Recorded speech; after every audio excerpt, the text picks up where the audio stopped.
Gagawa tayo ng mango cake. Mango flavor. Pero hindi ko lang kung ilang sangkap. Hula-hula lang to. Nagawa na ako ng, kasi may mangga.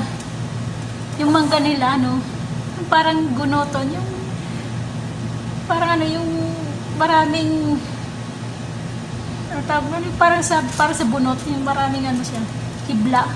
Kaya ginawa ko, blend ko muna.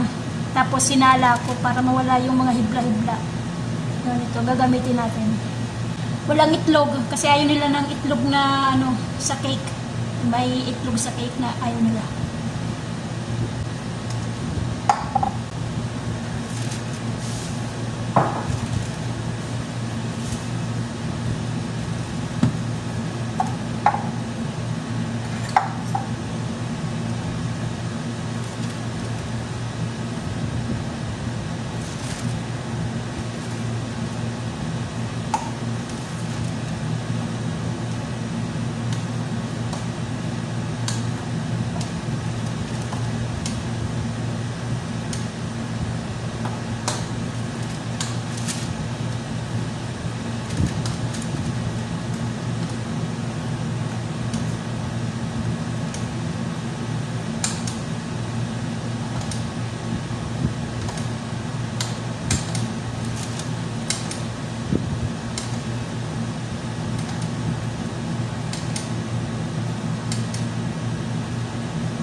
Ibibik na natin mamaya ulit.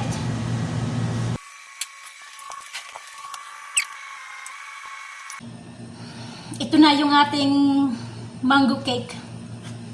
Nilagyan ko ng toppings. Pinakano niya, frosting. Lang ilagay ko dyan? Cream.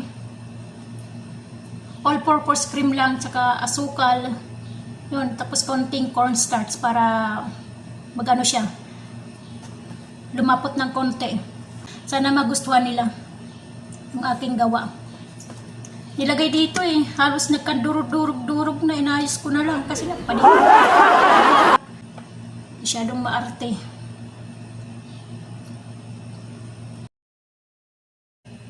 Gagawa tayo ng coconut cake.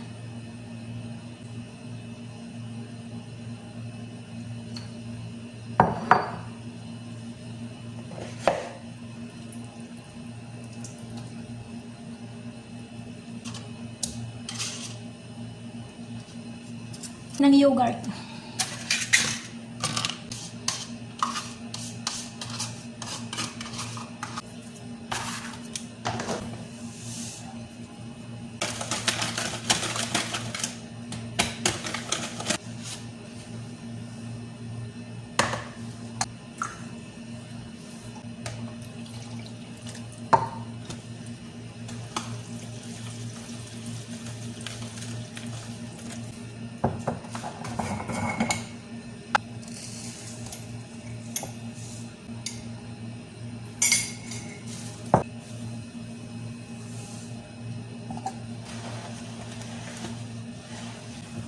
Ayaw nila ng itlog. Tubig na lang ilalagay ko. Kasi ayaw nila ng itlog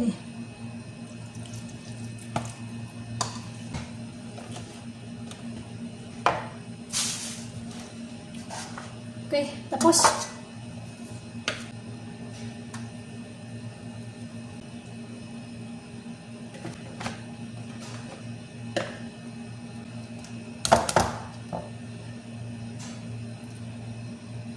Tingnan natin mamaya pag naluto. Coconut cake.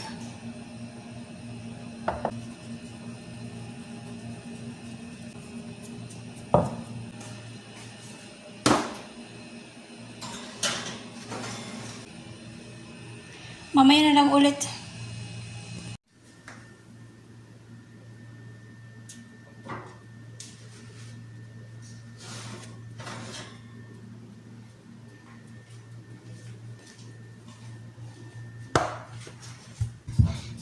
Ito na ang ating ano. Ano ba tawag nito? Nakakalimutan ko na talaga. Nagkakaedad na kasi. Makakalimutan na. Coconut cake. Yun, coconut cake. Ito na yung finished product. Mamaya, sila titikim nito. Sila rin naman eh. Ako hindi ako nakakain. Hanggang luto lang ako. Ganun lang. Ganun talaga ang buhay ng isang kasambahay.